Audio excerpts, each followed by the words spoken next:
Greetings and namaste to all of you from Indian Finance Academy, San Diego. Today is our third consecutive week of listening to Sri Thiruvaiyaru Krishnan about one of the greatest Tamil composers in Carnatic music, Sri Gopalakrishna Bharati. A heartfelt thank you to all of you for attending. When I think of Sangeeta Acharya, Sri TSR Krishnan, many wonderful things come to mind. That he is an amazing musician, Harikatha and Sankirtanam exponent, one who not only is well versed in scriptures but lives by them, legal expert, awesome storehouse of information, etc., etc. But what really makes him stand out is the absolutely awesome giver that he is. He's always available for any and every cultural cause that we reach out to him about. He's a dear friend and coach of Indian Finance Academy, and we bow down to his service. Today, he will be continuing his spellbinding account of Sri Gopalakrishna Bharati's virtuous yogic spiritual life as a composer and his magnum opus, Nandanar Charitram. When we think of the 3 consecutive weeks of bliss we have had, I'm sure you would all agree that it's a hat trick, just like San Diego is. I would like to invite Dr. Venkatachalam to introduce the artist for the evening. This is a 3-part series, and today's session is session number 3. All 3 sessions are available on our Facebook page. Don't miss them. Please mute your session and turn your video off. This will improve the quality of the session. Please feel free to type questions in the chat window, and we will certainly take them up today. Thanks again, and over to Dr. Venkatachalam. Namaskaram. Thank you, Revati.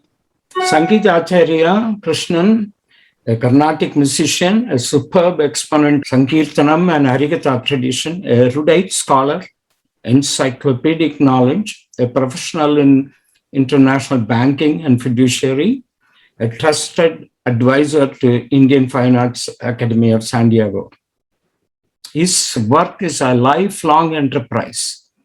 If we try to go to libraries, amass books to enable us to understand all the facts and backgrounds and analysis Sri Krishnan provides in these lectures, it will be a formidable task.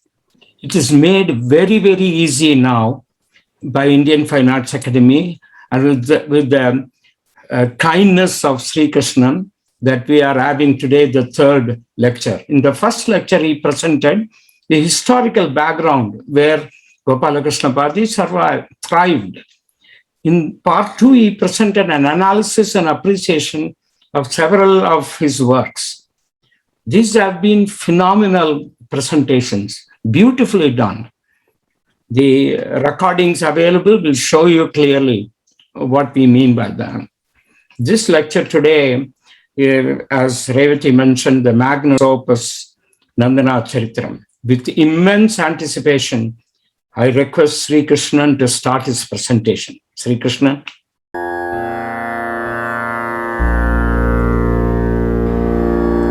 Namaskaram and felicitations to the patrons of Indian Finance Academy, the Board of Trustees,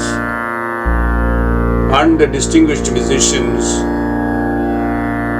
who are dialing from North America and various overseas locations. This is the 3rd and final session on Gopalakrishna Bharati's contributions to the society at large and Karnataka Sangeetam in particular. Nandanar Charitram is a very interesting opera for many reasons. Let us see the genesis, how it all came about. Bharati enjoyed meditating in the hall outside the Nritta Sabha in Chidambaram and often went into trance, singing beside the Nandanar statue positioned facing the Sanctum Sanctorum. In one such occasion, a group of Bharati's admirers requested him to sing a song imagining as though Nandanar would be singing to his Lord Nataraja if he were positioned there. instantly came about the great song Enneramum Mundan Sannidhiyile, which we saw in the last session, which Dr. Uve Swaminathan Uve Sir had mentioned in his book as set to Arabi Raga. The publications that came after 1952 mentioned differently, since musicians at around that time had popularized this song and by then have made this to become a Devagandhari Kriti. We will now see how Nandan was portrayed by Bharati. Barring a laconic account of Nandan in Periya Puranam, in other words, a very concise to the point of being cryptic or rude or mysterious, that is the nature of anecdote of Nandan in Periya Puranam. There was neither an interesting legend nor an interesting drama in Sekirar's short synopsis. Sekirar, as many of you may know, belonged to the 12th century. He compiled and wrote the Periya Puranam, the life stories of the 63 Shaiva Nayanmars or Nayanars, devotees of Lord Shiva, many of whom contributed or composed the liturgical poems of the Thirumurai. We call it Thirumurai or Thirumarai. 12-volume compendium of sacred hymns on Lord Shiva. Sekirar himself was canonized as a Nayanar and the work became part of the sacred canon. Among all the hagiographic Puranas in Tamil, Sekirar's Periya Puranam, also known as Tiruttondar Puranam, which was composed around the time of Kulothunga Chola, second Kulothunga Chola, that stands foremost. And Kulothunga Chola belonged to the 12th century, middle of 12th century. It was the genius of Bharati that produced this great opera in Tamil, reflecting Bharati's intense observation of the rural socio-economic landscape of times and his deep-rooted malaise of divisions in society, and also the blending of his enormous creativity with spiritual fragrance and musical innovation, so that immediately it can appeal to people who are listening to this music. At this stage, I feel that my duty is to be objective and less emotional about Gopalakrishna Bharati and his great Nandan. If I claim that I have done some research, I have to be very honorable and truthful to give different colors of the story. Bharati's Nandan is the same as Sekirar's Harijan farm worker. But Bharati made him a Parambarai Adimai, or what we call as a hereditary slave, in the service of a rich Brahmin landlord. When this glaring anomaly of characterizing or the need for creating Nandan's master to be a heartless Brahmin landlord bothered a lot of soft-natured, inclusive and equanimous and magnanimous Brahmins in the early 1960s. They all approached en masse Kanchi Sankaracharya, also known as Paramacharya. Many of you are very well aware of Paramacharya or Mahaperiyava, for his views and counseling. The Mahayogi Paramacharya said after some deep meditation that while he enjoyed and admired Gopalakrishna Bharati's courage, humility, as well as his absolute surrender or Sharanagati, and how Bharati effectively used Nandan's life to emphasize his prayers and pleas to be treated on par, or yes, yet another devotee earning to see the Lord of any temple, especially Chidambaranatha. Mahaprabhu also was somewhat disturbed. He too appeared unconvinced as to the compelling reason or necessity for Bharati to characterize the heartless landlord to be a selfish and villainous Brahmin who stood between the Lord and the great Bhakta, especially given the presumed spiritual education that was available and supposedly that all Brahmins had to undergo to become Brahmins, unlike the rest of other less privileged human beings. But Paramacharya did not go beyond that discussion, nor did he get into any controversy or gave any adverse opinion, nor admonish Bharati's intentions and portrayals. But he said that the treatment that Bharati may have received at the hands of some of the haughty priests or other wealthy Brahmins and the humiliation caused to him for his form,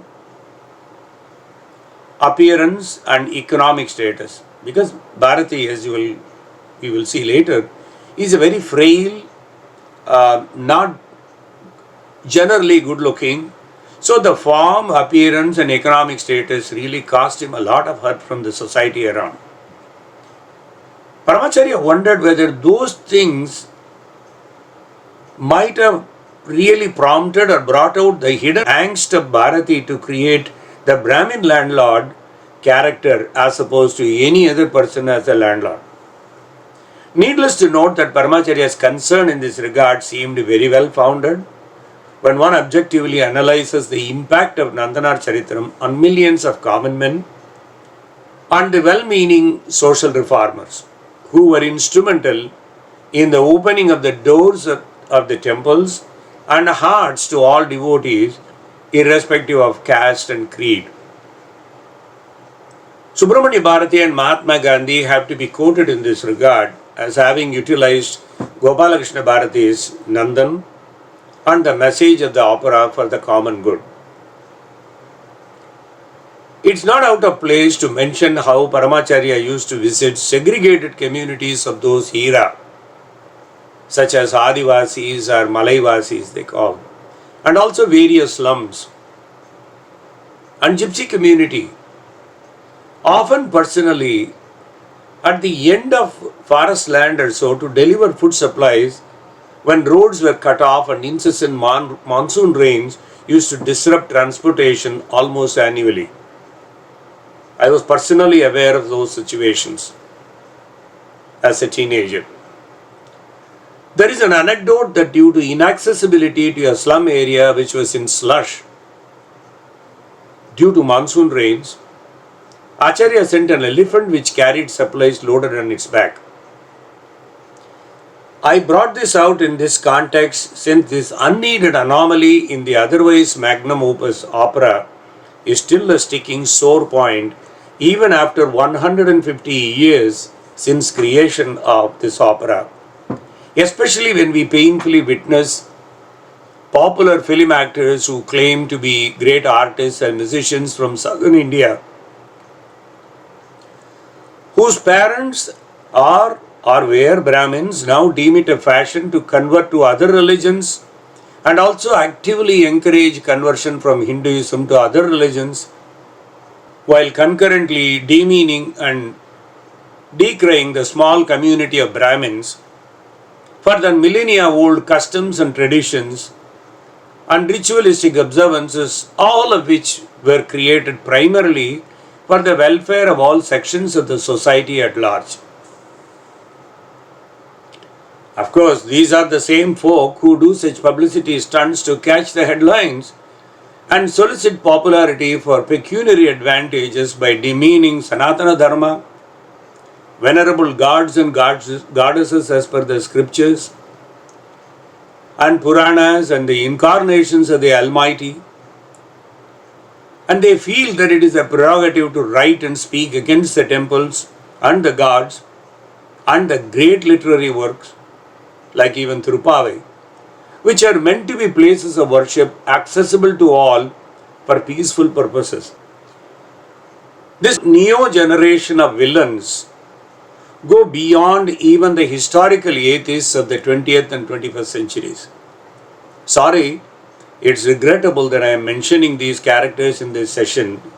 Generally, I would refrain, but we don't live in a vacuum in society, and hence the reference becomes necessary.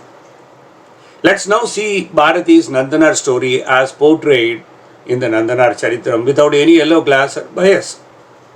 Nandan is also doubled as town crier, a drummer, and a handyman for the village. He was an all-purpose assistant who was at beck and call for the entire slum or the village or the society around him. Bharati paints Nandan's insatiable passion to have a darshanam of the cosmic lord dancer of Chidambaram, Nataraja. Nandan's purity of devotion is described as unparalleled, and his unmatched intensity of desire, see Bhagavan Shiva, is portrayed as profound. Bharati's portrayal is that Lord Nataraja comes to the rescue of Nandan, ensuring that his humble and innocent servant, Nandan, from the slum of Mel Adanur, is not only allowed to visit the temple at Chidambaram, but is also received with the highest honors, Purna Kumbham, etc., and with veritable paraphernalia offered generally or mostly to the exalted, austere, spiritually learned priests and temple authorities in those days. Chekrar portrayed that Nandan, heeding to the Lord who came in his dreams, entered the fire to be purified and fit enough to enter the temple as ordained by the village elders and the bigwigs, so that Nandan can re-emerge from the fire as a sacred Brahmin to be received with honors by the rest of the Brahmins, so that he can have his Alaya Pravesham. Bharati was appalled at reading this part because he did not like to put his Nandan through this demeaning fire ordeal or Agni Pravesham. Bharati seemed to have loathed the very man-made social hierarchy that precluded a very large section of the society to be treated equally in front of the Lord Supreme, and wanted to remedy such a heinous man-made division through his opera.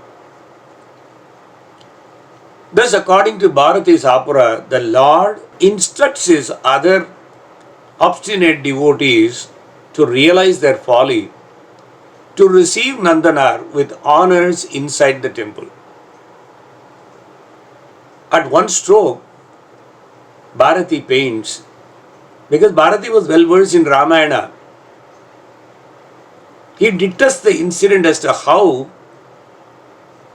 the fire god Agni felt scorched when Sita Mata entered fire for ostensible purification.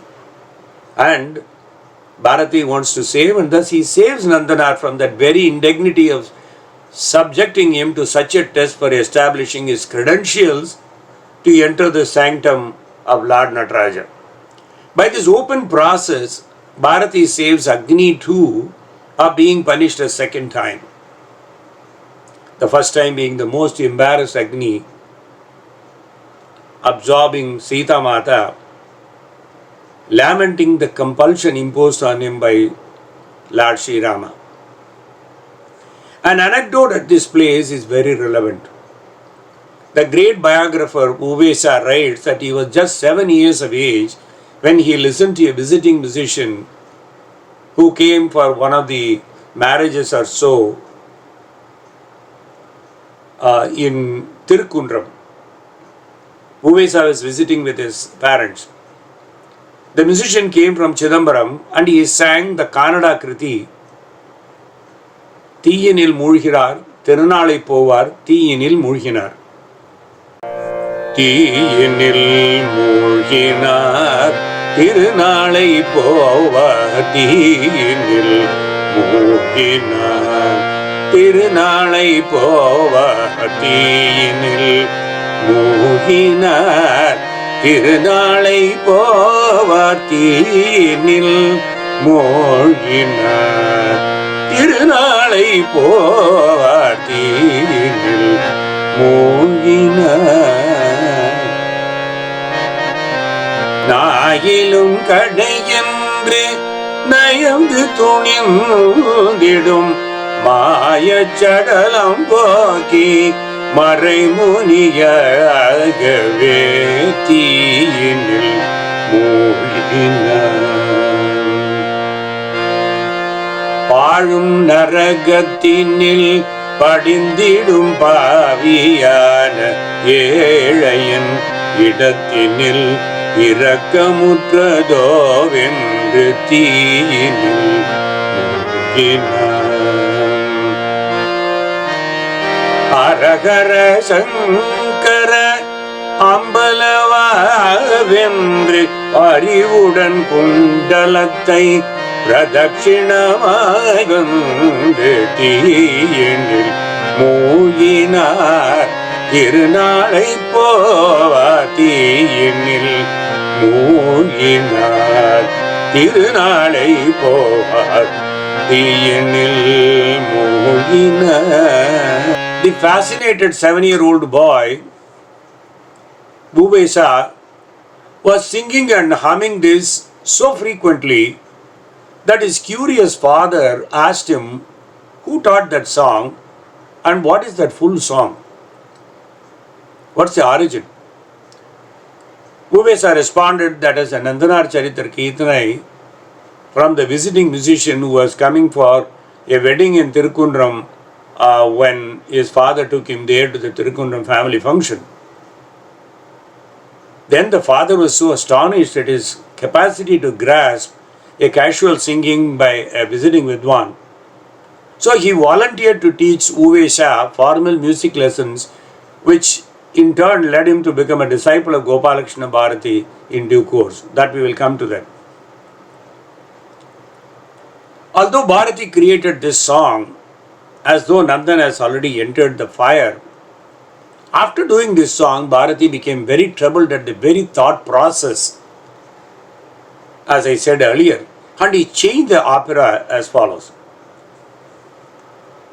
He felt if chastity is hotter than fire, absolute devotion, namely Suddha Bhakti to Bhagavan, should be hotter still. Since the former is a personal virtue, the chastity is a personal virtue, and the latter is the greatest achievement for a human being to ever earn for to reach the feet of Bhagavan.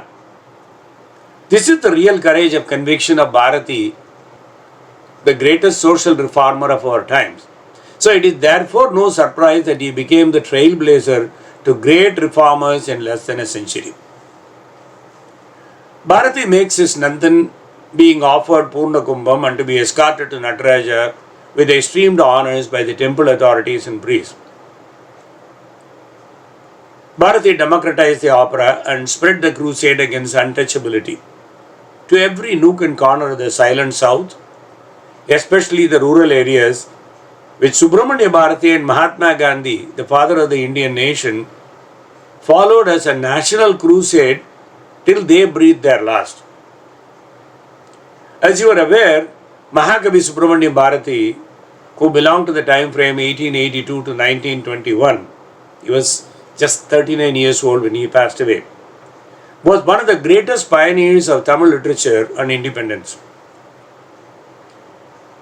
Mahakavi Bharati's progressive and reformist zeal in his poems became the greatest inspiration in southern India for freedom call.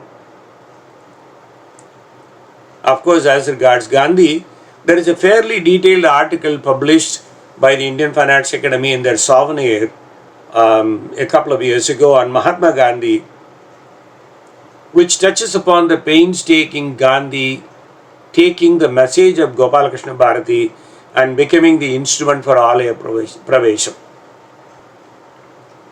While we perceive this development to be the glory of Nandanar, it is Bharati's Nandan, the true devotee, who reaches the Lord by transcending caste barriers, social demarcations, and religious taboos. Through his actions, Nandanar demonstrates that a true devotee shall reach the Lord against all odds, hurdles, and insurmountable barriers. Through the way Nandan led his life, he demonstrated the power of Sharanagati or total surrender. Not only to Bhagavan, to the cause, to his faith. We already saw how Bharati was a strong believer of Sharanagati in his Gaula Raga Pancharatna Kriti we saw in the earlier session. Sharanagatamendru Nambi Vanden. In that song, he talks about Sharanagati. Bharati's Nandan was more underprivileged and outcast than our own composer Bharati himself. To understand that, we will look at Uvesa Iyer's description of his very first meeting in 1871 when he approached Bharati to become Bharati's disciple. With the official publication of Nandanar Charitram by the then famous French collector Cissé in 1861, that's about 10 years before Uvesa meets Gopalakrishna Bharati. When the publication happened, Bharati was 50 years of age. With that publication, they already established famous Bharati as a great composer became exalted. Nandanar Charitram discourses by Bharati became instant success stories in Nagapattinam. So there is an anecdote behind why French collector Cissé became an ardent devotee of Bharati. Because Bharati used to go and do discourses in Nagapattinam, many of the devotees in attendance were officers from the French collectorate of Karaikal, because it's not a much distance. From Karaikal, they will travel all the way to Nagapattinam knowing that Bharati is coming there and is going to do Nandanar Charitram discourses in Harikatha. And throughout the night, they will be witnessing this and go back to Karaikal and attend office next morning. They were all caught sleeping at desk by the collector Cissé. And they will all come to work due to late night return. Not only sleepy, but they were not even able to work because the phenomenal discourse was irresistible and they had to travel all the way to Nagapattinam and come back to work. The curious collector Cissé found upon investigation the reason for the inefficiency in his office, and once he understood that, he became very curious as to the magic, therefore as to the context, and thus listened to the discourse himself. He goes to one of the discourses in Nagapattinam, sits down through that. Bharati obliged the collector in Karaikal at the request of the collector to come and do the discourse there. An enchanted collector Cissé offered to first publish the Charitram at his own personal expense in the year 1861. That is how we see the very first book of Nandanar Charitram having been published. The 16-year-old Uve Swaminatha Iyer, already a music student of Ganam Krishna Iyer, expected to see a handsome hero in great pomp when he went to meet Bharati. But he was shocked at the Asukavi, the spontaneous poet or Varakavi. Asukavi is spontaneous and Varakavi is one who could sing on any subject at the instance of thought. That was shocking to Uvesa. The frame that he saw reportedly was Bharati. Uvesa describes the famed Bharati as one with broad feet, wasted legs, swollen knees, broad waist, cloth above his knees, hunchback, short neck, double chin, cat's eyes, punakand, elongated head, alopecia with few strands sticking out, and a single bead of Rudraksha adorning his bony chest. And that was the appearance of Bharati. Bharati's poor physical frame compromised his real stature. That may be one of the reasons as to why Tyagaraja Swami asked Bharati at the very first meeting whether he knew Bharati, without knowing that the person who is doing a prostration to him is Bharati himself. Of course, the saint was thrilled to learn that the inelegant and puny, frail frame that fell before him was no one else than the great man he had heard of and desired for years to meet personally. Just as the dissenting scholars and fair thinkers were able to look past the less than attractive physical forms or appearance, examples are Vedavyasa, Chanakya, also known as Kautilya or Vishnugupta, Kabir Das, Socrates and Aristotle, both two of the greatest Greek philosophers, Confucius, considered paragon of Chinese sages, Plato, founder of Western political philosophy, all these great people, they were as good looking or bad looking like Bharati. And instead, we all revere them for what they gave to humanity. People were also able to ignore Bharati's physical appearance and instead revel in the splendor of his opera, admire the spiritual power of his crusading mission, and appreciate his solicitude for truth and excellence in every one of his compositions. Bharati's Nandanar is bound by the principles of gratitude to his master. Without his master's permission, Nandanar does not want to leave the slum or go on a pilgrimage to his ultimate abode, Chidambaram. Although it would not have been difficult for him to simply walk away from the service of his master. The rich and arrogant master uses all kinds of tactics, including sweet talk, cunning praise, threats, and intimidation. In combination or separately, every now and then he will change the tone to dissuade Nandanar from visiting Chidambaram. This is according to Bharati. Finally, the landlord, the master, offers Nandanar a way out of the slavery. He tells him that if he completed planting the barren dirt, Tarishi Nilam, of 40 veli. What is 40 veli in Tamil?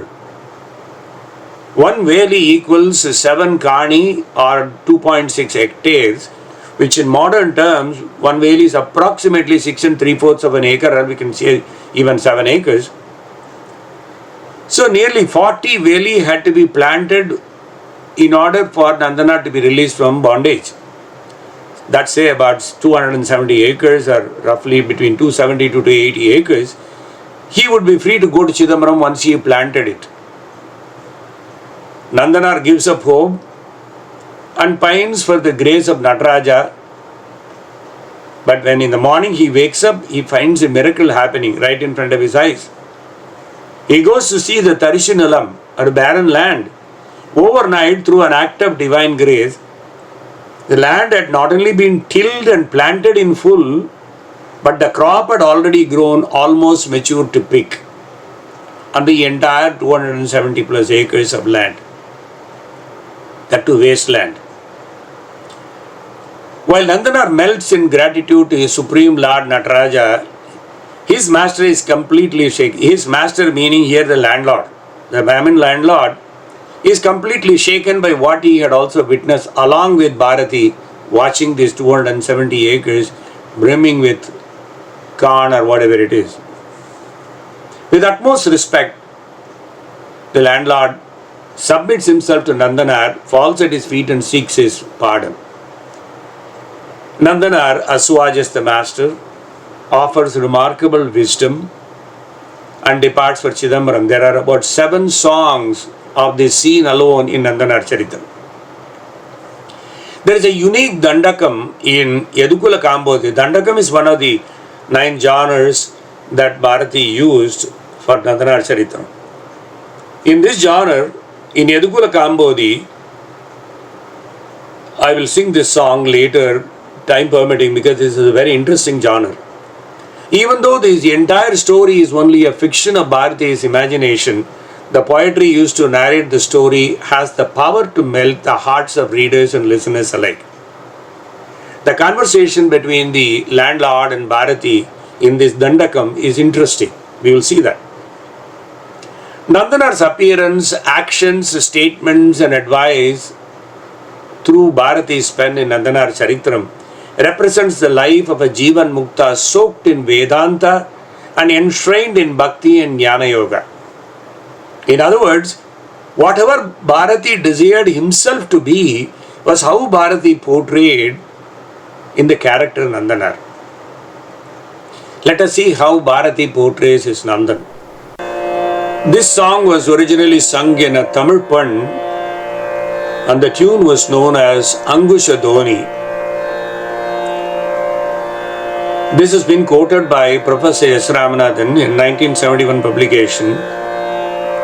He quotes from the 1848 publication to begin with. சற்று விலகியிரும் பிள்ளாய் சந்நிதானம் மறைகிறாம். சற்று விலகியிரும் பிள்ளாய் சந்நிதானம் மறைகிறாம். நீ சற்று விலகி இரும் பிள்ளாய் சந்நிதானம் மறைகிறாமே. சற்று விலகி பிள்ளாய் சந்நிதானம் மறைகிறாய். சற்று விலகிடும் பிள்ளாய்.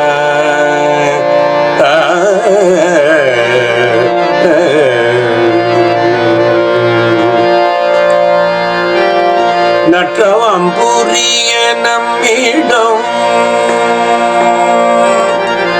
நற்றவம் புரிய நம்மிடம் திருநாளை போவார் வந்திருக்கிறார். நற்றவம் புரிய நம்மிடம் திருநாளை போவார் வந்திருக்கிறார். சற்று விலகிடும் பிள்ளாய்.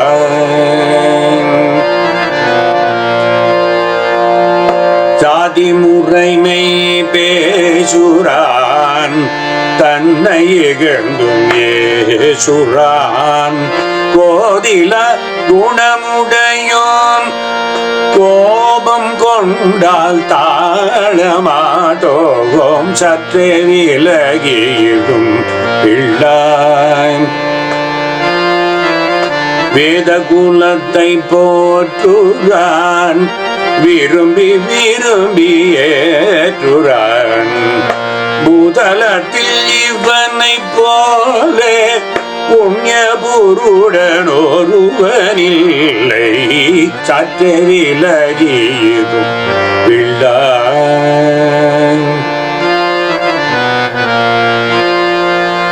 பக்தியில் கரை கண்டவன் அவன் பார்த்து பார்த்து உண்டவன். பக்தியில் கரை கண்டவன் அவன் பார்த்து பார்த்து உண்டவன். சித்தங்குறையில் நாமது செல்வோம் முற்றும் குறையும் தயவு செய்து. சற்றே விலகிடும் பிள்ளாய். அவன் சித்தங்குறையில் நமது செல்வம் முற்றும் குறையும் தயவு செய்து. சற்றே விலகிடும் பிள்ளாய். சந்நிதானம் மறைகிறாம். சற்றே விலகிடும் பிள்ளாய்.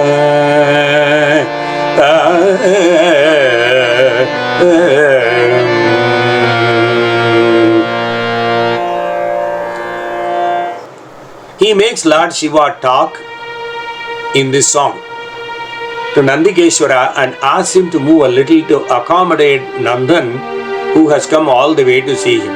So in other words, when Master falls at his feet and releases him, he goes to Chidambaram. In Nandanar Charitram, Bharati follows through his poetry. And our Nandan goes to Chidambaram and then right stands in front of the temple. But he has a major obstacle. The Nandi is actually showing its back. So when anybody enters, you will see in Chidambaram, the huge obstacle for anybody to have vision if you stand outside is Nandi's back. So Bharati portrays his Nandan in somewhat of a distress, which Lord Nataraja could not handle. So what happens is Bharati makes Lord Shiva talk. and Lord Shiva. This song has been written as though it is Lord Shiva telling Nandikeshwara to move. Bharati drew on his tough personal life experiences for such a portrayal and hence melted the hearts of millions of Indians who could appreciate or enjoy Tamil. Bharati used some ancient ragams as shown in the first publication in 1848, and the second publication in 1939 was by A. Rangasamulyar, which is called a Poomagal release. That also gave new names to some of these ragas. Songs with previous ragams and the replaced ones have been shown by Professor Ramanathan, who wrote about the variations in his 1971 book. He actually did a tabulation between 1848 and 1939, and the 1939 ragas are mostly followed even as of 1971 when Professor S.R. wrote the book. Some examples are Pittanteliya Marundu, we always sing in Senjurity. Pittanteliya Marundondirikudam. We do it in Senjurity, but in 1848 this raga was known as Chengala.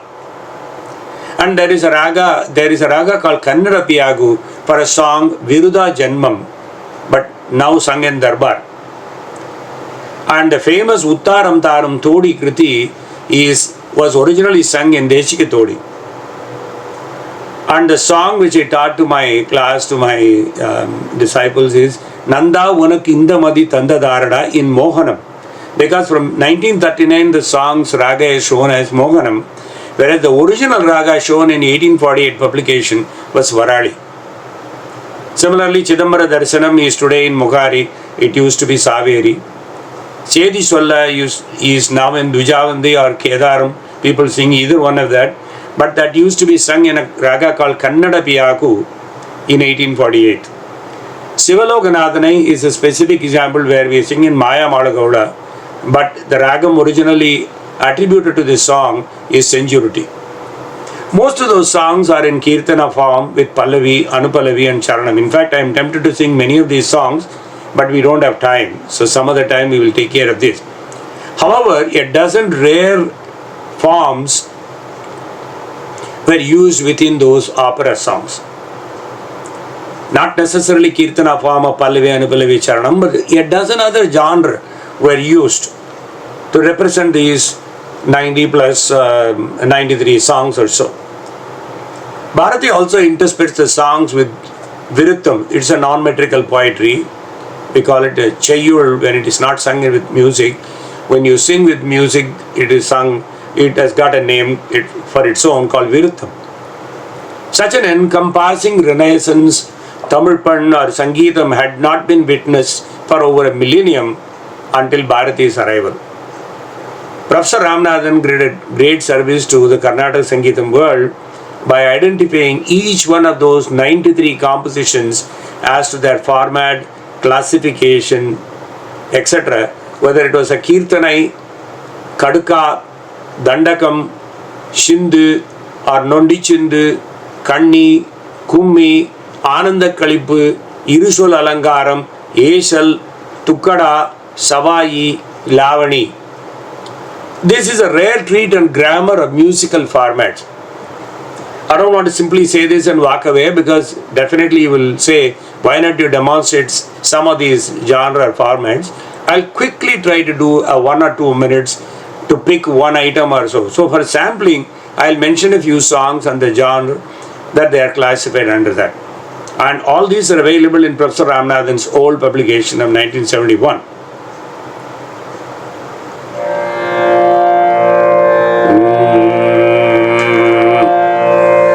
This genre of this song is called Kaduka or Katka. The context is the slum dwellers, according to Bharati, they are all known as Pulayar. The Pulayar they are all singing in chorus this Kaduka or Katka. Because they are uninitiated, they don't have formal knowledge of music or even poetry. Bharati's imagination of these Pulayars singing is in some kind of a Tisra Lagu or Chatusra Egam or whatever it is, and the tune is Mohanam. It's almost like this. That is what Professor Ramanathan read. Sari ga ga ga ga ga re ri ga pa ga pa pa da da da sa da ba pa da sa da sa sa. Simple. That's how he writes the notation. Harikatha Shiva Shiva Ambalavana Tillayambala Deshikanada. Harikatha Shiva Shiva Ambalavana Tillayambala Deshikanada. Puramumberita Punnambalane Kariyuri Porta Karunakarane Gaga Gagariri Sariga Sadapada Dariri Sadada Bagada Bagarisa Puramumberita Punnambalane Kariyuri Porta Karunakarane Anudinam Mandrulladiya Pada Viriguruthalum Unniyam Tada. This is all the song. It's called Kadika. This pattern is called Kadika, sung by the slum dwellers. Bharati introduces Nandanar with this song. Actually, in the old book it is written as Navaroj, and subsequent books write it as Senjurati. Of course, it's a little confusing because somebody sings Navroj, we end up thinking it is Senjurati. So it's almost somewhat similar. I'm not saying the ragas are similar, the subtleties are there. This is very simple. It's actually, the genre is Tukkada. Adanuril veru vediyarkulle adimaikara parayal. Adanuril oru vediyarkulle adimaikara parayal. Sudum vadum ondru theriyadavan parisuddhamana bhaktan. Sudum vadum ondrum theriyadavan parisuddhamana bhaktan. This is Tukkada. Adanuril oru vediyarkulle adimaikara parayal. Unfortunately, if this word parayan is used today, people will catch my throat. In those days, the word was commonly used, and that's why we are talking about the 19th century when Bharati composed these songs. So let's not take offense to the word that here, because this is how it has been composed. This genre is known as usual alankaram. This is used to describe the vakuvadam, that is argument between Nandanar and the other pulayers or the other people in the slum. Nandanar always talks about his passion to go to Chidambaram, and others are fed up because he says, I'm going tomorrow. He said, no, attend to your work. You will never go. You will not be permitted. So this is the kind of argument. So this is done in a tune based on Shankaraparanam. The talam is noted as Mishram by Professor Ramanathan in his book.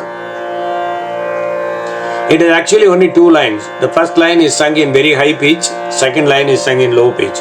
The high pitch is all the chorus by the Pulayar or the other people, and the low pitch is Nandanar. Tillayambalamendre sollachunar Tillayambalamendre sollachunar Tillayambalamendre sollachunar Further the response is Kallappe chendru mella chondar Kallappe chendru mella chondar. This is all the dialogue. There is only two lines. It's called Irishwal Alankaram, the pattern used by, or the genre used by Bharati. I narrated an incident where towards the end of Nandanar Charitram, the Brahmin landlord falls at the feet of Nandanar and seeks his pardon. But Nandanar comforts him and takes leave to Chidambaram. The genre used by Bharati here is Dandakam, and the raga is based on Yadukula Kambodi.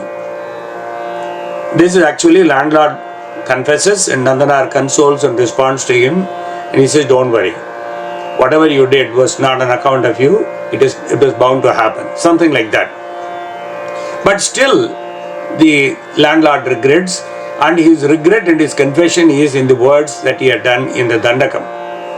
It's actually Akshebana and Samadhanam.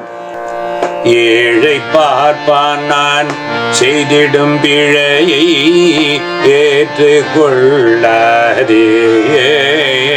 நான் இனமறியாதவன் பின்புத்திக்காரன் என்பதுவும் பொய்யோ நான் பொய்யாகிய இந்த உலகத்தை பார்க்கும் புண்ணியவானே நான் புலையன் உங்கள் அடிமையல்லவோ புத்தி சொல்லுமையா புத்தியுண்டு வித்தையுண்டு பக்தி கிடையாது புலம்பினதால் என்ன மனமடங்காது போதம் கிடையாது கிடைக்கும் சிதம்பர தரிசனம் என்று கிருபை செய்யுமையே நான் கீழ்குலமல்லவோ நாயினும் கடையேன் கீர்த்தி செய்வீரே. Just an argument in Yedukulam Kambodi.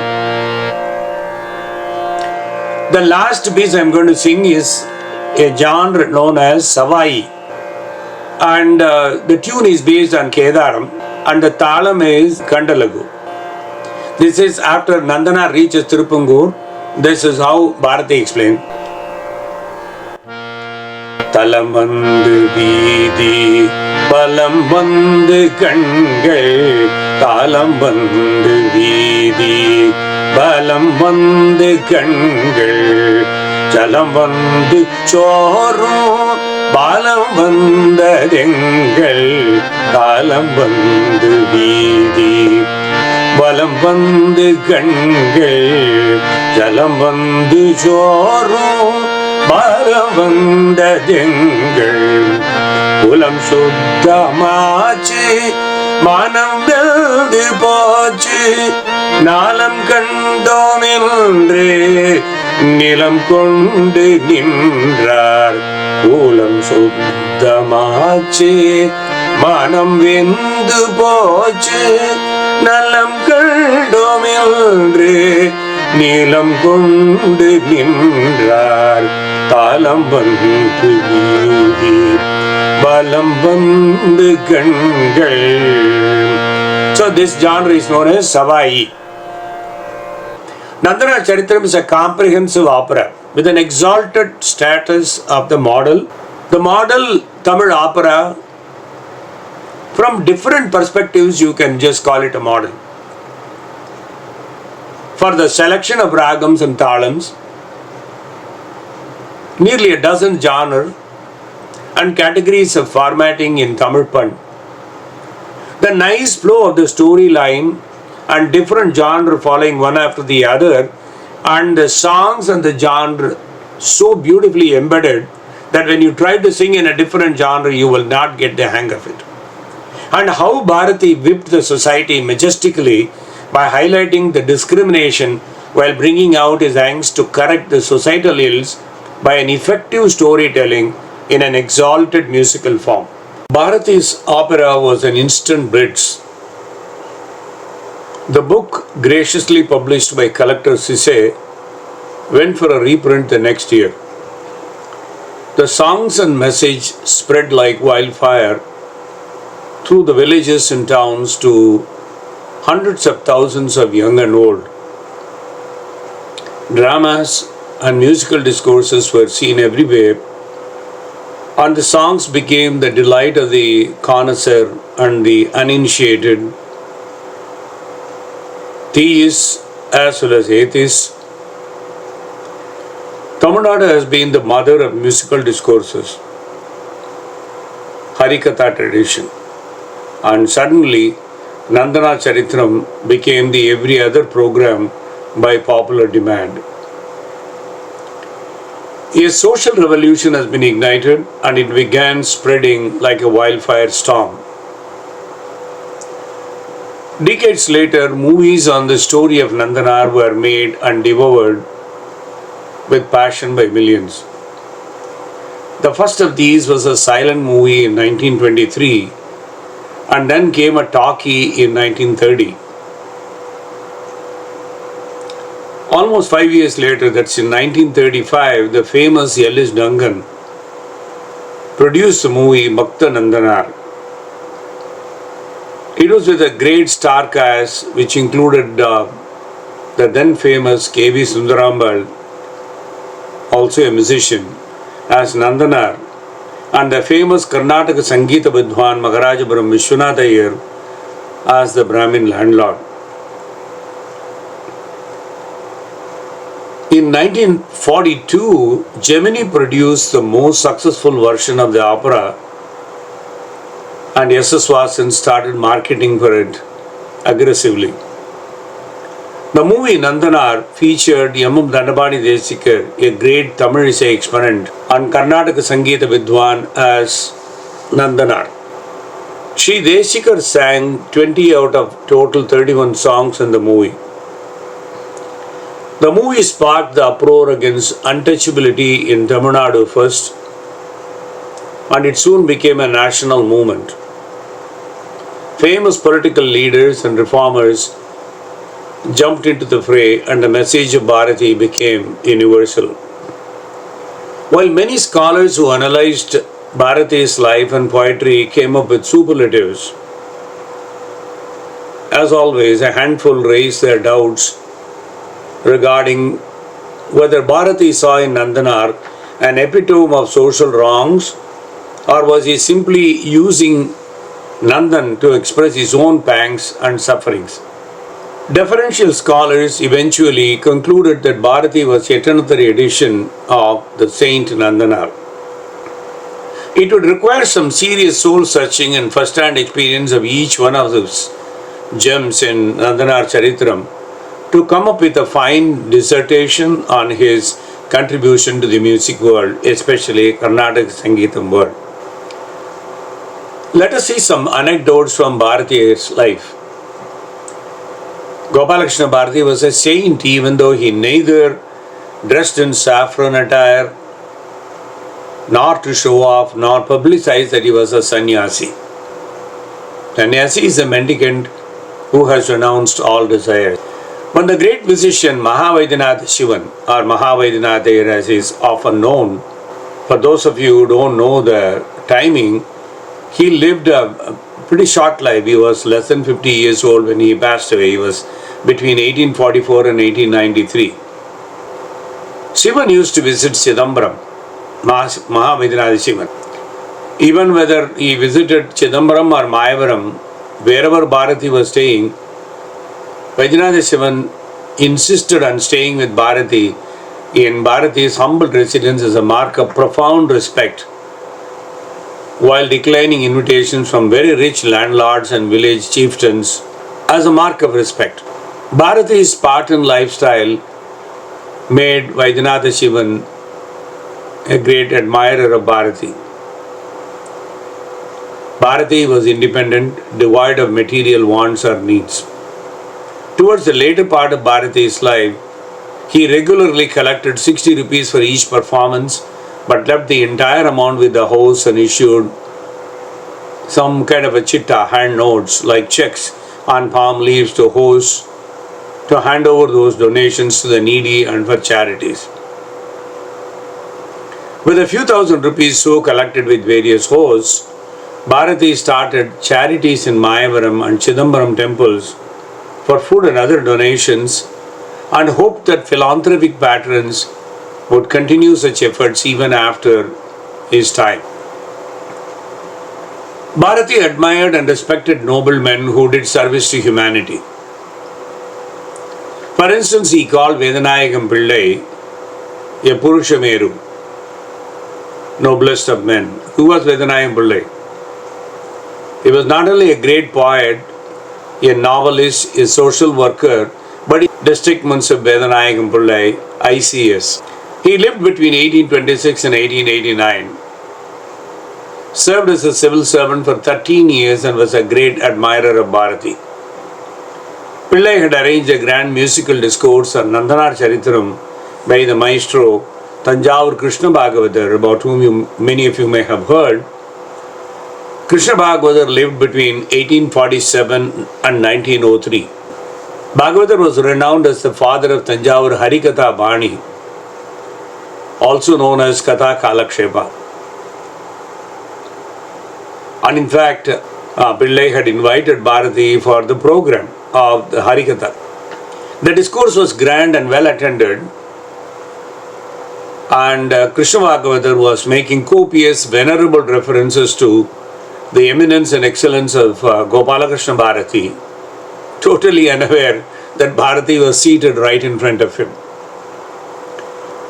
When Pillai finally introduced the great man present in the audience, Bhagavatar felt very embarrassed and apologized for not having recognized Pillai. But Meenakshi Sundaram Pillai also apologized publicly for his own lapse in introducing Bharati in the beginning itself, so that he could avoid the embarrassment for Bhagavatar. Well, even eminence seems to require a decent frame or presentation to be recognized. Jealous Tamil poets of his time spread gossip that the greatest of Tamil scholars, Mahavidwan Meenakshi Sundaram Pillai, had refused to acknowledge the Tamil proficiency of Nandanar Charitram, and hence the absence of a prologue written by Meenakshi Sundaram Pillai for Nandanar Charitram. Incidentally, Meenakshi Sundaram Pillai, who lived between 1815 and 1876, a contemporary of Bharati, was one of the greatest Tamil scholars who unearthed the forgotten classical Tamil literature. He was also the teacher of U.V. Swaminathan, who subsequently became a student of Bharati. When Bharati was questioned about having no prologue from Meenakshi Sundaram Pillai, he laughed at such pettiness. He says, it was Sundaram Pillai. If he really liked it, he liked it. If he wanted to give a prologue, it's fine, but I am not bothered. But when this actual gossip reached Sundaram Pillai's ears, he wanted to put an end to that jealous propaganda. And so thereby he offered himself a prologue, saying, let me do the prologue for Nandanar Charitram. That is the one I sang in the beginning introduction. And it went like this. Komevu Tiruthillai Nadaraja Perumandal Kudi Uinda Pumevu Peranbar Tirunalai Povardam Punidachire Pamevu Palavage Vishaipatal Inumivura Padi Yendan Yemevu Gopalakrishna Bharati Yanam Isai Vallone. This is how Meenakshi Sundaram Pillai gave a very reverential introduction to Nandanar Charitram. And when this was announced to Bharati, saying, well, you finally got the prologue, which put an end to all the gossip, and which was also given an ultimate recognition of Bharati's prowess, Bharati simply responded as usual. If he decides when to give and where to give and how to give, it will happen. He decides the timing and what to happen and when and how and to whom it should happen. That was typical Bharati. Before I conclude this final session on Gopalakrishna Bharati, it is my dharmic duty as a humble disciple of my father and also Paramacharya Kanchi Mahapariva, both of whom have inculcated in me a lesson, a discipline, that never hesitate to call a spade and always be honest enough to face the consequences of your words or expressions. And I am ready to do that. Three things have caused me over half a century a constant, if not a continuing angst when it comes to Gopalakrishna Bharati's life contributions and a genuine intent to portray Nandanar as a bhakta and not color the facts with pecuniary motives, casteism and political agenda. Bharati never intended to do that.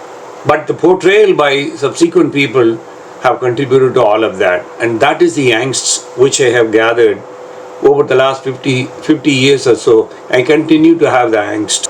It is some anxiety. The first point is, while Bharati unintentionally christened the demanding landlord in his Nandanar Charitram to be a heartless Brahmin, as I said earlier, Bharati never portrayed him to be a violent man.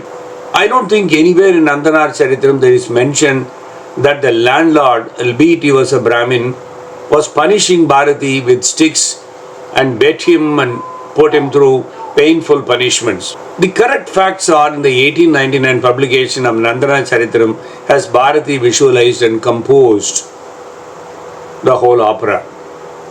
The 1942 film Nandanar, seen by hundreds of millions of Indians, is almost 80 years since that movie came. How many millions have seen, God only knows. In that portrayal, it is not only a bad portrayal of Nandanar and the Charitram itself, which Bharati carefully constructed but intentionally portrayed the movie's Brahmin landlord to be a criminal. I don't know why the producers had to really portray the Brahmin landlord to be a criminal. Bharati only said he was a Brahmin landlord. The movie said he was a criminal, so avaricious that he beat Nandanar at every turn and subjected him to inhuman punishments, which is deplorable, thus adding additional blasphemy. If you have all watched the movie, you would see how many scenes where he used to beat Nandanar. It was absolutely uncalled for.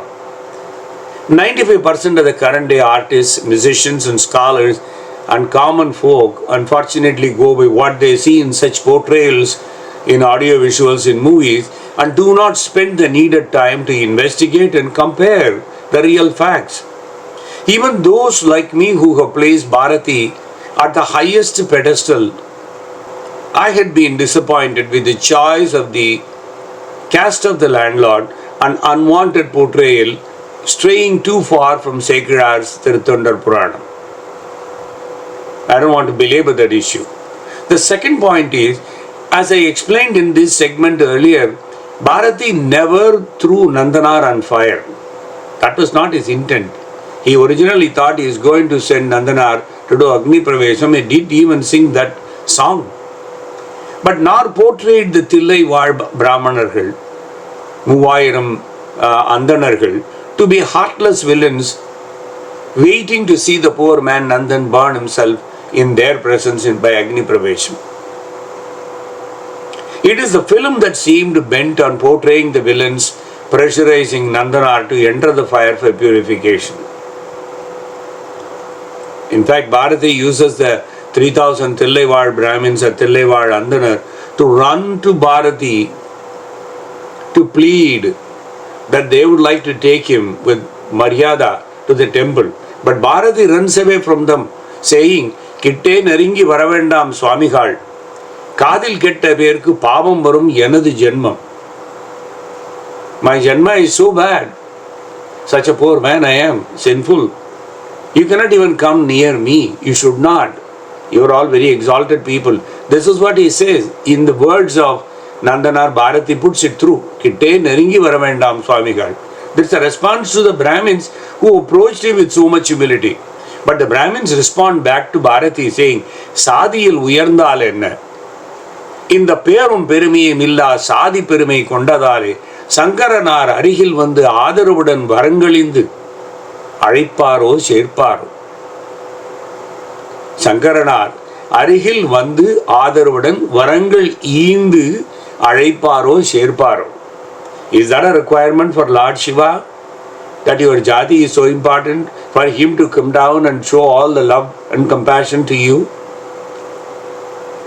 Because he has already decided. He had come up in our dreams and he wants you to be respected. That's why at the instance of Lord Shiva, we have come and run to fall at your feet. But Nandanar wouldn't listen. The Brahmins approached Lord Shiva, saying, hey, Nandanar is not listening. We did exactly what you told us in our dreams. And they sing to Lord Shiva in desperation, saying, Unnayandri ulakattukku porul illai. This is in Kalyani Ragam.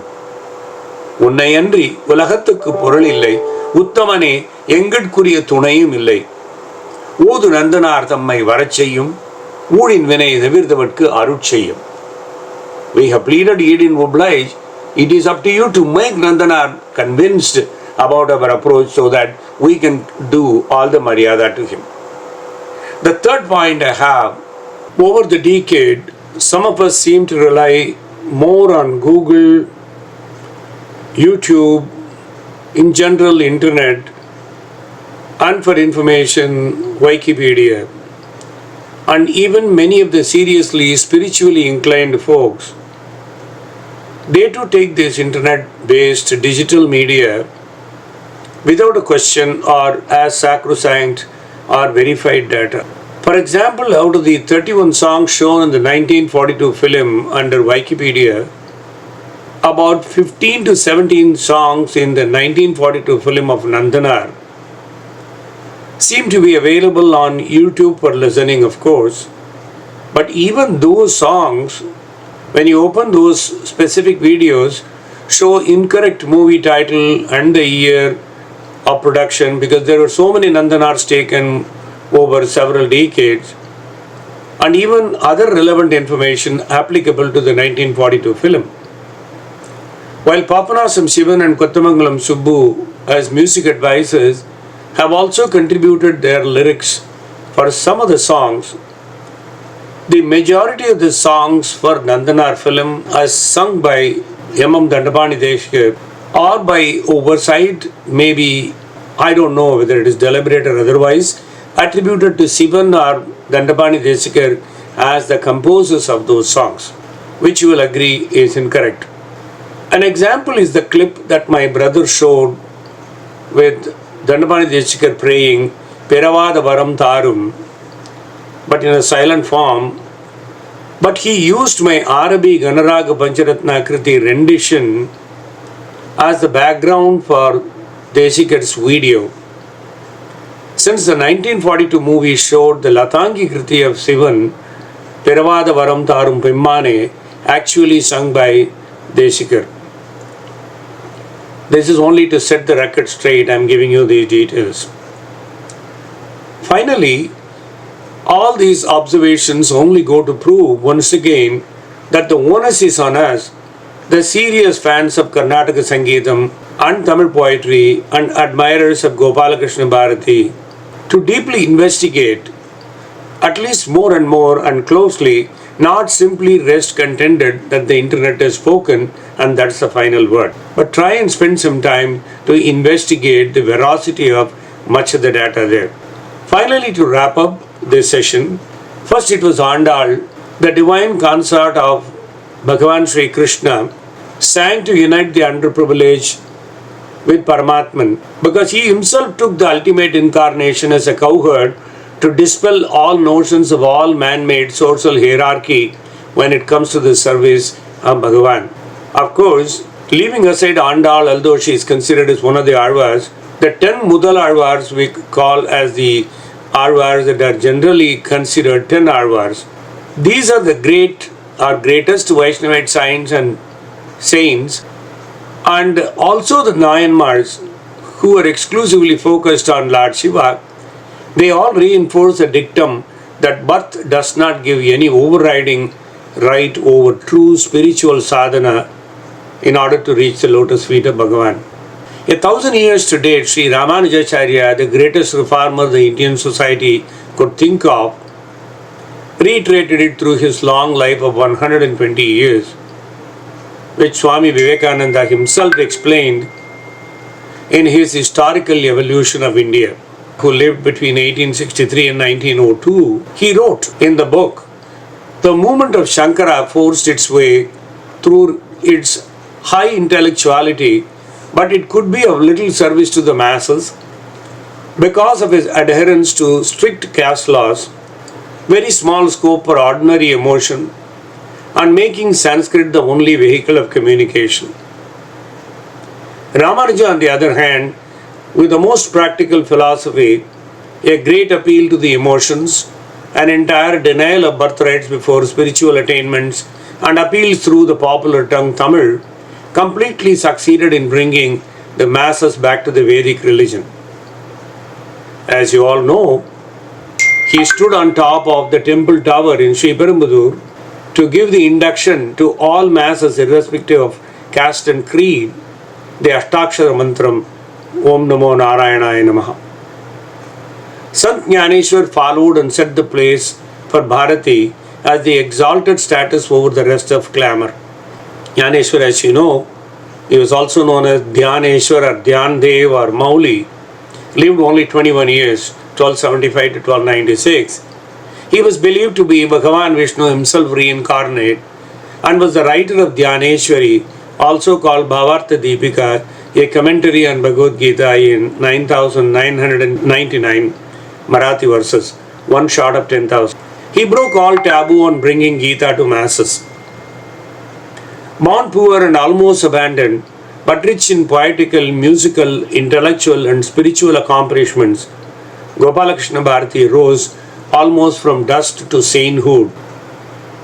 Against all odds of devotion, dedication, self-control and Sharanagati to the Lord. The legacy he has left for mankind is unparalleled. He is indeed the father of modern Tamil opera, Tamil music renaissance, and one of the principal contributors to modern-day Karnataka Sangeetam. Something that stands far above those achievements is how his Nandanar simply landed him in history books as a venerable crusader against untouchability, surpassing the angst of Bharati's predecessors. I wished I sang more and talked less in my 3 sessions, but the whole thing being touted as a legdom, I had to follow my instincts and give you more information and less of songs. I would nevertheless submit that a full session on Nandanar Charitram will be incomplete and therefore should include an appreciation of songs from Nandanar Charitram, which of course are untainted by incorrect reprints of books or movies created for commercial purposes or with a different objective. That dream will also materialize someday, God willing, by someone who is committed to truth and who is not afraid to speak truth, but all under Indian Finance Academy's auspices. Of course, God willing. Thank you all once again for your patience and patronage. I will now leave the podium to the trio Sri Venkatachalam, Srimati Revati Subramanian and Sri Shekhar Vishwanathan for conclusory remarks as well as questions if they have any. Thank you. The 3 weeks went away in a cinch. We enjoyed it so much. We have some amazing artists in the audience today. Shri Neveli Santana Gopalan. We have Srimati Savitri Jagannatha Rao, Srimati Hema Rajagopalan, Srimati Sujata Srinivasan, Sri K. Subramaniam, the flutist, also Sri Radhakrishnan Ramachandran, flutist from San Diego. I would like to request Sri Neveli Santana Gopalan to say a few words. He had some wonderful comments one-on-one with me, also as part of the chat group. Please, if you can please unmute yourself. Yes, namaste. I was listening to the whole lecture with utmost reverence, as everyone were doing. நான் நிறைய musicians இருக்கிறதுனால இதை திருப்பி நான் கேட்க போறேன் அப்படின்னு மனசுல சங்கல்பம் பண்ணிட்டு இருக்கேன். அவ்வளோ அதோட அந்த ஆங்கிலத்தோட அழகுக்காக கேட்கறதா, அதுல இருந்த உண்மை தெரிச்சதே அதோட அழகுக்காக கேட்கறதா, கோபாலகிருஷ்ண பாரதி யாருங்கிறத நமக்கு தரிசனம் பண்ணி வச்ச அந்த பெருமைக்காக கேட்கறதா, அவர் பாடின சங்கீதத்தோட அந்த அமிர்தத்துவத்துக்காக கேட்கறதா புரியல. அதுல நிறைய விஷயங்கள் நானும் ஊவே சுவாமிநாதையரை பத்தி அந்த கதையெல்லாம் படிச்சிருக்கேன். அந்த ரொம்ப ஒரு டெலிகேட் சப்ஜெக்ட எவ்வளவு டிப்ளமேட்டிக்காகவும் அதே சமயத்துல ட்ரூத்ஃபுல்லாகவும் அதை கொடுத்தாருங்கிறது எல்லாமே நமக்கு ஒரு பாடம். நான் 4 லைன்ல ஒரு இன்ஸ்பிரேஷன்ல எழுதினேன், அதை சொல்லி முடிச்சுக்கிறேன். I will let other artist also to express there happiness. அதாவது, தெள்ளிய ஆங்கிலத்தில் தீந்தமிழ் இசை பாட்டால் திருமிகு பெரியோன் திருவையாறு கிருட்டினன் அள்ளியே தந்திட்ட அழகுமிகு ஆப்பராவை அனைவரும் பருகியே அகமகிழ்ந்திருந்தோமே. மிக்க நன்றி. Thank you so much, Sri Santana Gopalan. There was a question by actually a couple of the Bharatanatyam exponents. The question was, we thought that the Nandi moved in Tirupungur. Was it actually in Chidambaram? This is a question. It's a very relevant question. It is one of the things that has bothered me also because of conflicting books. I had said over the 3 particular series of lectures, there is an 1848 book which talks about Chidambaram Chendradum, Nandanarai Noki Kalarugirar. There is one relevance. 1861, Collector Sisse, when he published that book, there is an pin kuripu saying Nandanar Chandravudan, Nandi Velagumaru, Andavanidam Prarthikkirar. 1899 book maintains that it was Chidambaram where Nandi moved. But subsequent to that, in 1939, 1952, they all maintain that is Tirupungur. In fact, if you go to the Tirupungur website, temple website, which is roughly near Vaidiswaran Goil, it is Sivaloganathan temple. In fact, some people claim that the song Sivaloganathanai Kandu was sung only in Tirupungur because it came on a spontaneous basis. It is true that he was actually a mendicant moving around everywhere. Some songs were sung as Thalakriti. But this Chidambaram, whether it is Chidambaram where Nandi moved, whether it is Tirupungur where Nandi moved, because Tirupungur has been lately mentioned, and our Professor Ramanathan was very silent about Nandi moving, because he's a diplomat. He did not want to contradict one book from the other. Most of the storytelling, I brought it from the 1899 book. Yeah. I mean, she's right. Rather says, in Tirupungur, the Nandi is not exactly where it used to be. They moved. So thereby, what happens is, everybody believes that it is Tirupungur where Nandi literally moved, anecdotally, and thereby it is on that he sang. In fact, if you remember, there was one song which I sang in a genre called Savai. In the Savai genre, which is actually a Marathi genre, Savai and Lavani are from Marathi. And that genre he introduced, Gopalakrishna Bharati introduced. When I sang that song, Talamandu Vidi Valamandu Kangal, when that Kedaram song was sung in Savai, that was on Tirupungur. In fact, in the book it is written in the 1939 book, Tirupungur Shivani Kuritu Padal.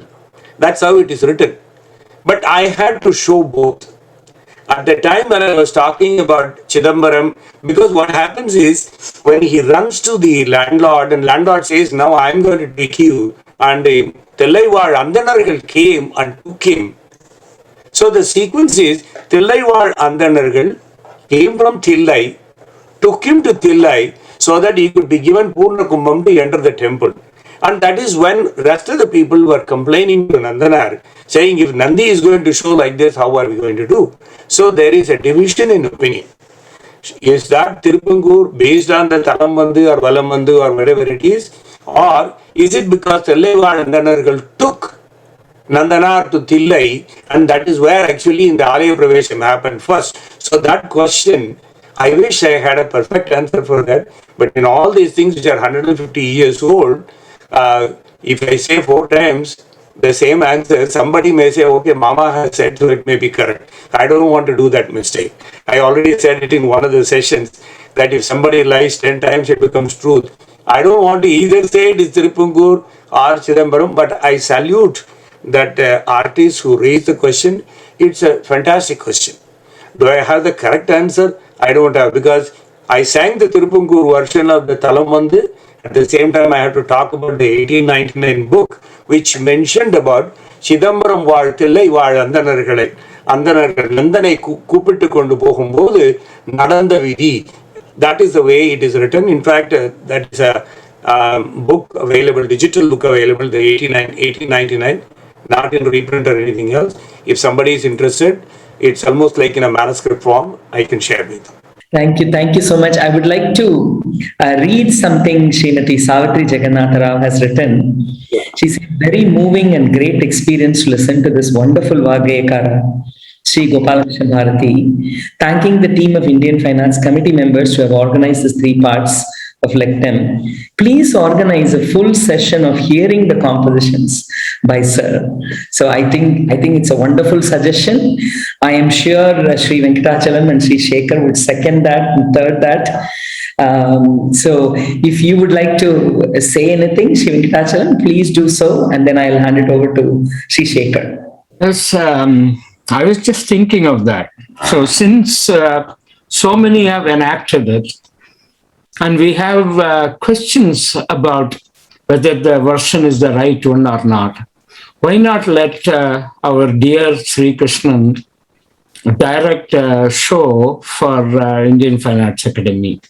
You not only sing, but enact Nandanar Charitram and let the students suffer. Work hard. Produce something like that. That is good sadhana. Otherwise, it's all paid, right? So, but we have an excellent resource here. So, and we rightly called this as Indian Fine Arts Academy. So it includes not only music, dance, but it includes drama. This is an excellent way to bring together dancers and musicians, singers, those who are good in languages under the direction of Sri Krishna. On behalf of Indian Finance Academy, I would like to thank Sri Sangeetacharya Sri Krishnan Sir for putting together a wonderful program, a three-part series. Each one is about an hour and 15 minutes, but you can imagine the amount of work that has gone on to identify and precisely research each one of these areas, as a result of which, what a fantastic compilation of information put together on 3 different video segments on 3 different days. It is simply unimaginable. And very many of the legdams we have never had such amount of what I call as a depth of information, as was pointed out by several other people here. And I cannot thank, on behalf of all assembled here and the Board of Indian Fine Arts, Sri Sangeetacharya Sri Krishnan Sir and Mami, for putting together a wonderful program. By looking at each one of these events, or I should say program, you can imagine both the songs as well as the context in which they are explained, etc. It wouldn't be possible if it's not for the enormous amount of work by Sri Lakshmi Narasimhan. I mean, by each frame by frame, you can imagine the appropriate type of, let's say, pictures, appropriate type of the scenes, and the context. Everything was so well orchestrated, actually, just like a movie. And I didn't think there was not even a single, let's say, for example, flop, or I should say misstep in the process. And again, our sincere thanks to Sri Lakshmi Narasimhan for putting together such a fantastic program.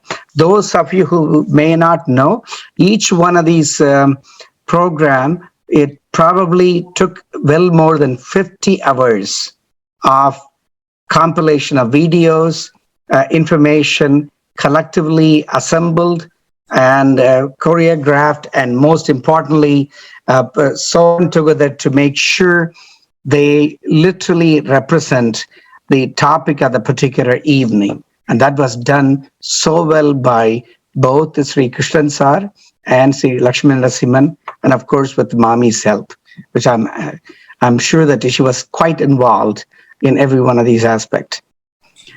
And as Neyveli sir nicely mentioned in the process, how beautiful. Of course, we all know Krishnan sir is a fantastic orator.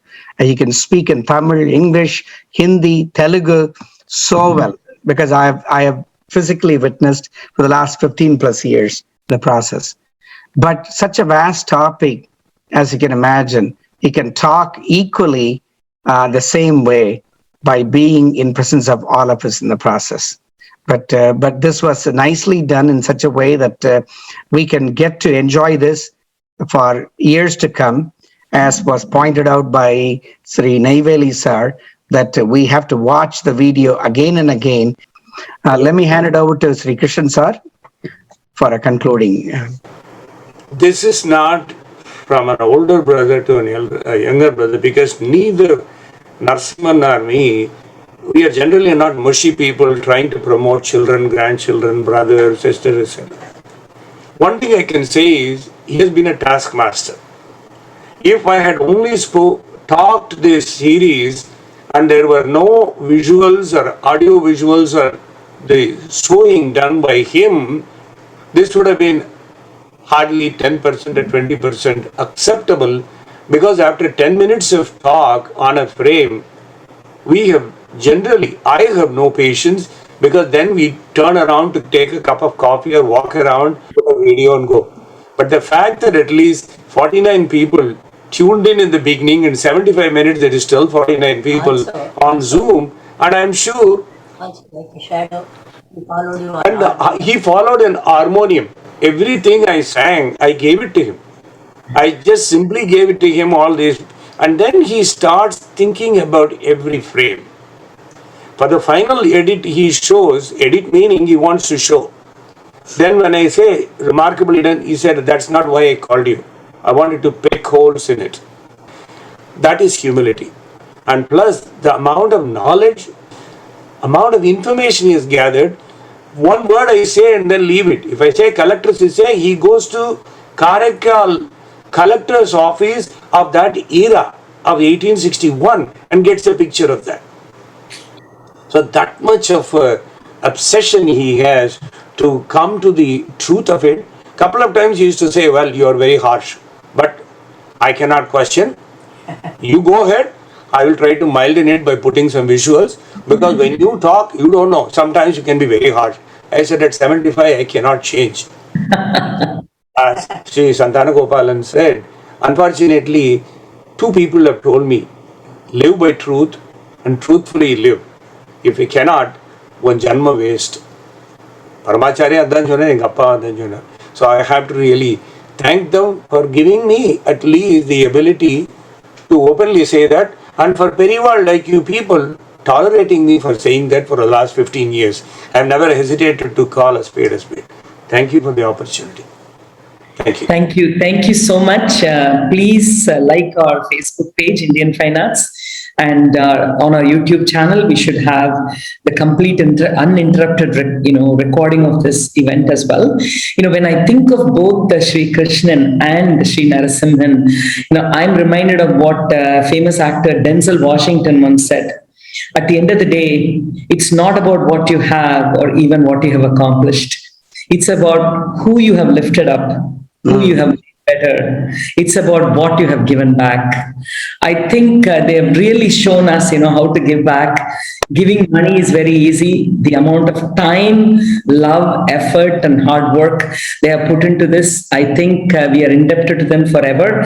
And we need to have more in-depth sessions like this, and we absolutely will. Thank you all so much for participating. Please spread the word, and we really appreciate these opportunities. Thank you. Thank you.